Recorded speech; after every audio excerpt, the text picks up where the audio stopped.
없이 온라인을 통해서 다수의 소액 투자자로부터 아이디어 실현을 위한 자금을 조달받는 것을 얘기를 하는데, 제가 했던 제 학생이었던 제가 그 학생 당시에 이런 온라인을 통해서 이렇게 펀딩을 해주셨던 그분들에게 제 옷을 만들기 위한 자금을 조달받은, 그렇게 설명을 할 수가 있겠죠. 그래서 전 세계적으로 크라우드 펀딩은 이렇게 두 가지로 공통적으로 나뉘게 되는데요.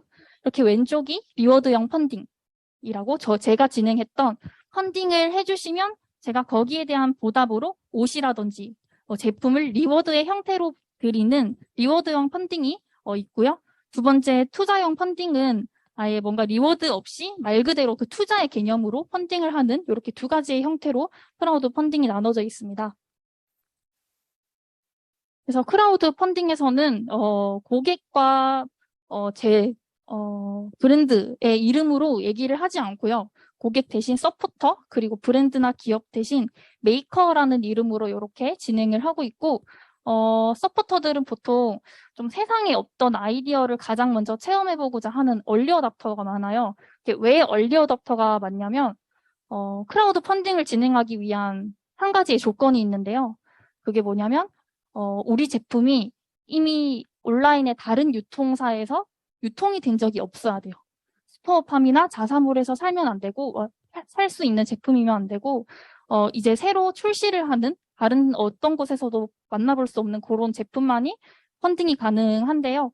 그렇기 때문에 뭔가 전에 없었던 새로운 제품, 기존의 문제들을 좀 해결할 수 있는 그런 제품들을 체험해보는 거를 좋아하는 얼리 어답터 성향의 좀 소비자들이 많이 크라우드 펀딩을 이용을 하고 있습니다. 그래서 메이커 같은 경우는 저처럼 아이디어는 있으나 실현할 자금이 부족했던 그런 개인, 그리고 중소기업이나 스타트업, 최근에는 대기업까지 신제품을 출시할 때 크라우드 펀딩이라는 플랫폼을 많이들 이용을 하고 있어요. 서포터는 메이커에게 펀딩 참여를 통한 자금 전달을 하고, 메이커는 펀딩으로부터 받은 자금으로 제품과 서비스를 이렇게 제공하는 형태로 크라우드 펀딩이 진행이 되고 있다고 이해를 해주실 수 있을 것 같아요. 그래서 국내에는 지금 와디즈를 비롯해서 텀블벅, 크라우디, 해피빈, 카카오 메이커스, 이렇게 이 외에도 정말 많은 크라우드 펀딩 플랫폼이 존재를 하고 있어요. 그래서 혹시 펀딩에 대해서 궁금하시면 앞에 있는 이 사이트들을 들어가셔가지고 한번 어떤 제품들이 있나 한번 확인을 해보시면 여러분들이 지금 제작을 하고 있는 그런 제품군들을 어떤 플랫폼에 맞는지 좀 테스트를 좀 해보고 좀 찾아보실 수 있지 않을까 하는 팁을 또 드리고 싶습니다.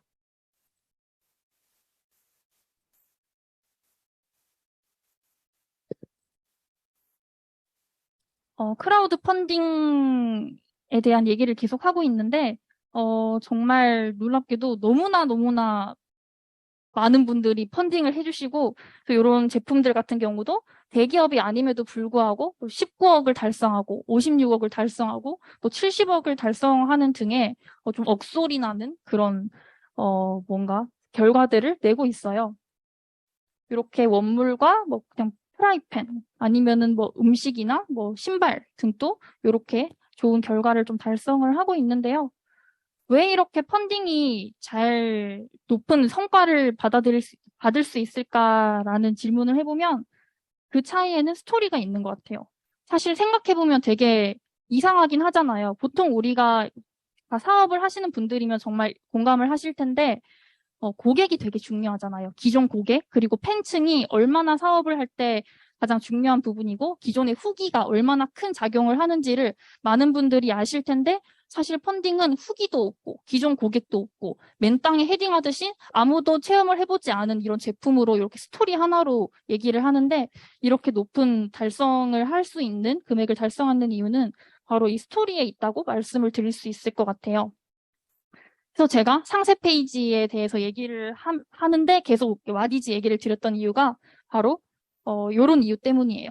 요 말은 제가 한 말이 아니고 상세 페이지를 정말 오랫동안 많이 하셨던 그런 1타 강사라고 불리는 분이 이렇게 얘기를 하셨어요. 상세 페이지의 진수를 보려면 펀딩 스토리를 들여다봐야 한다.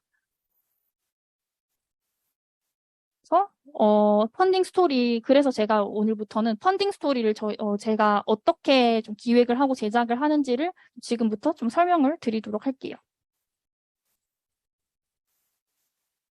왼쪽에 보시는 요 세 가지 표가 와디즈에서 이제 제공을 해주는, 요렇게 만들어 보세요 하는 그런, 어떻게 보면 상세 페이지의 기본 구성이에요. 요런 구성들이 보통 요렇게 제작을 하실 때 서론, 본론, 결론에 따라서 제작을 하시겠죠? 근데 단순히 요 방법에 따라서 그냥 제 제품에 대해 설명을 해보자라고 제작을 하면 이런 식으로 제작이 될 수 있어요. 근데 사실 요 세 가지 페이지들은 펀딩에서 되게 좀 저조한 성적을 받은 페이지고, 그 페이지의 가장 위에 있었던 시안을 제가 가져온 것들이거든요. 이 세 가지의 공통점은 뭐냐면 서론, 본론, 결론, 처음부터 끝까지 제품에 대한 이야기만 계속 하고 있어요. 이 중간에 페이지를 보시면 샴푸에 대해서 설명하는 페이지인데 멘톨, 바이오틴, 판테놀, 나이아신아마이드 이런 게 들었다고 얘기를 하고 있어요. 근데 이걸 들었을 때 어떤 기분이 드세요? 예를 들을 때 뭔가 내 머리가 되게 좋을 것 같아. 머릿결이 좋아질 것 같고 향기도 좋을 것 같고 찰랑찰랑해질 것 같아 라는 느낌이 전혀 안 들어오실 거예요. 이게 바로 제가 얘기하는 제품 중심의 정보라는 지점이에요. 그렇다면 아까 보여드렸던 억대 펀딩, 정말 높은 성과를 받았던 이런 펀딩들은 또 다른 뭐가 있을까요? 공통점을 한번 살펴봤더니 앞서 보여드렸던 서론, 본론, 결론 위에 이렇게 고객이 공감할 수 있는 요소가 있었어요. 노트북 하면 정말 뭐 기능적인 제품이죠. 근데 어떤 사양, 고사양을 넣었어요라는 얘기를 하기 전에 노트북 생각보다 비싸지 않습니다라는 얘기를 하고 있고, 가죽 자켓도 이태리에서 온 명인이 만든 뭐 어떤 가죽이다 이런 얘기를 하기 전에 이 가죽 자켓은 왜 비싸야만 할까라는 부분을 얘기를 하고 있고, 왼쪽에 있는 시야는 각질을 제거하는 비누예요. 비누인데 비누에 대한 얘기를 하고 있지 않고 스타킹에 허옇게 우수수 떨어지는 각질 고민 이제 끝내세요 라는 얘기를 하고 있는데요. 이게 고객 공감의 요소라고 얘기를 할 수 있고, 어떻게 보면 경험적인 이야기라고 볼 수 있을 것 같아요. 그래서 우리는 서론, 본론, 결론, 그리고 이야기를 시작하기 앞단부터 계속해서 고객이 집중을 해야 됩니다. 고객이 실제로 우리 제품을 경험을 했을 때 어떤 변화를 느낄 수 있는지, 어떤 경험을 할 수 있는지 그 부분을 계속해서 얘기를 해주는 게 상세 페이지에서는 가장 중요한 부분이라고 얘기를 할 수 있을 것 같아요.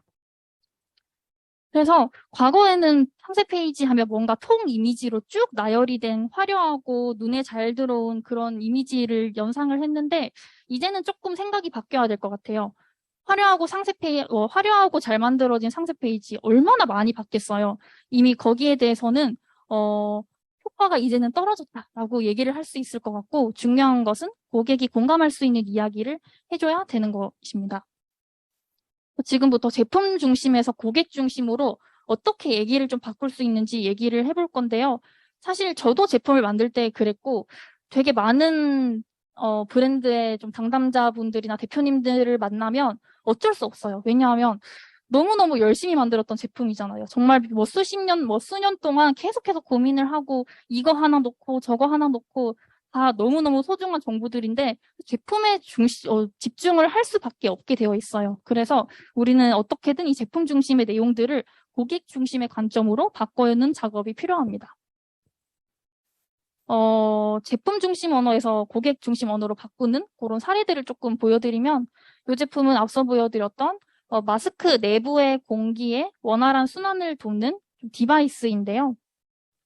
이렇게 마스크에 딱 붙여가지고 쓰는 제품이에요.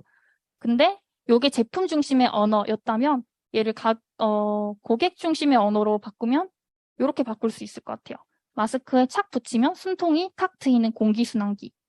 실제로 저희가 펀딩을 진행했을 때 사용했던 카피인데요. 여기서 정보는 똑같아요.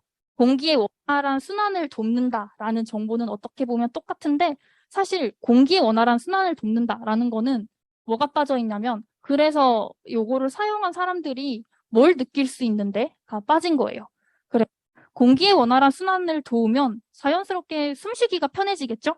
그래서 그 부분을 먼저 사용을 해주는 거예요. 숨통이 탁 트이는 공기순환기라고 해서 고객이 실제로 느낄 수 있는 가치와 경험들을 이렇게 메인 카피부터 녹여내는 작업을 했던 사례입니다.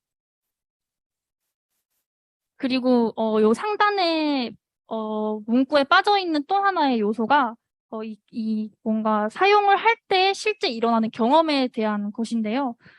정말 중요한 게 어떻게 보면 온라인으로 스토리만 보고 펀딩을 하는 것이기 때문에 이걸 실제로 만졌을 때, 실제로 먹었을 때, 실제로 경험을 했을 때 어떤지를 전혀 예상을 할 수가 없어요. 우리는 뭐 상상할 수 있겠지라고 하지만 그렇게 소비자들은 능동적이진 않은 것 같아요. 그래서 최대한 자세하게 어떻게 사용을 하는지, 사용했을 때 어떤 느낌이 드는지를 이렇게 마스크에 착 붙이면 된다라는 사용 방법부터 이렇게 좀 노출을 해주는 것이 되게 중요할 것 같아요. 그리고 요거는 참외, 원물 제품 펀딩했던 경우인데요. 비타민 A가 풍부해요. 사실 많은 과일의 상세 페이지를 보면 몸에 좋다 이런 것부터 내용이 많이 나오기 마련인데요. 사실 비타민 A가 풍부하다는 거는 소비자들이 원하는 정보는 아니에요. 소비자들이 원하는 정보는 참외가 그래서 얼마나 맛있는데거든요. 그래서 이런 부분도 얼마나 소비자들이 경험을 할 수 있는 가치를 우선적으로 노출을 해주는 것이 중요할 것 같습니다. 비타민 A가 콜라보다 달콤이라는 이런 부분으로 변경이 되었고요.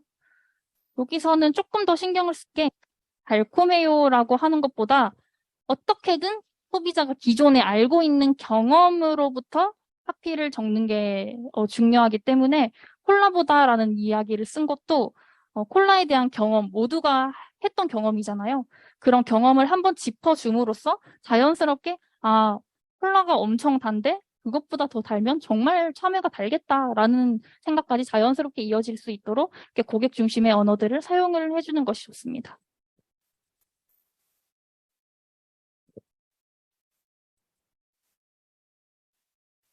여기서 한 단계 더 나아가면 이렇게 무심는 듯 밍밍한 참외는 그만이라는 말까지 쓸 수 있을 것 같은데요. 사실 이 표현은 제가 어떻게 찾았냐면 그 참외에 대한 경험을 생각을 해봤을 때 별로 생각이 안 나는 거예요. 저는 참외를 제가 그렇게 뭐 좋아하는 과일도 아니고 되게 찾아 먹었던 과일이 아니어서 소비자들이 어떤 참외에 불편함을 느끼고 있었는지를 알 수가 없었어요. 그래서 네이버에 그냥 참외 검색해서 참외 상세 페이지들을 이렇게 쭉 보면서 댓글을 봤어요. 댓글에서 이제 별점이 하나인 걸 봤죠. 하나인 걸 봤더니 너무 밍밍하다, 되게 퍼석하고 맛이 없다 이런 표현들도 많았고 이렇게 무심는 듯 밍밍하다라는 표현이 있었어요. 되게 신랄하게 욕을 하면서 무심는 것 같다, 차라리 물을 먹겠다 뭐 이런 평이 있었는데 이거를 가져오면 되겠다라고 그때 당시 생각을 했었어요. 그래서 여기서 제가 하고자 하는 말은 최대한 고객의 구체적인 경험을 찝어야 좋을 것 같아요. 그냥 모두가 이야기할 수 있는 부분보다도 개인적인 경험일수록 상세 페이지에 그런 뭔가 고객을 설득할 수 있는 부분이 요소들이 좀 더 크게 다가오지 않을까라는 생각이 듭니다.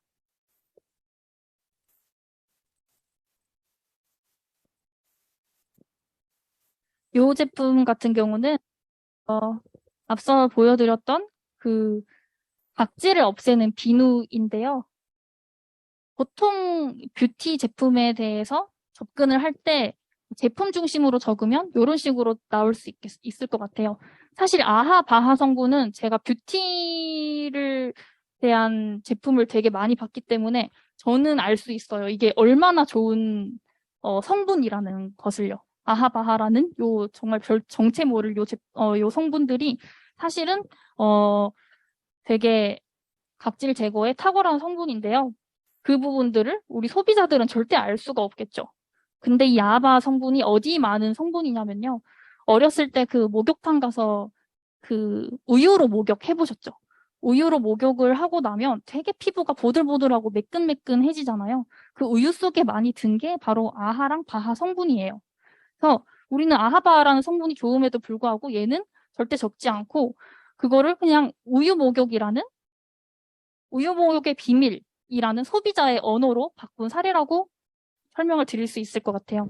그래서 같은 정보라도 소비자의 중심의 언어인지 제품 중심의 언어인지에 따라서 이런 식으로 뭔가 목적이나 전달력이 달라질 수 있다.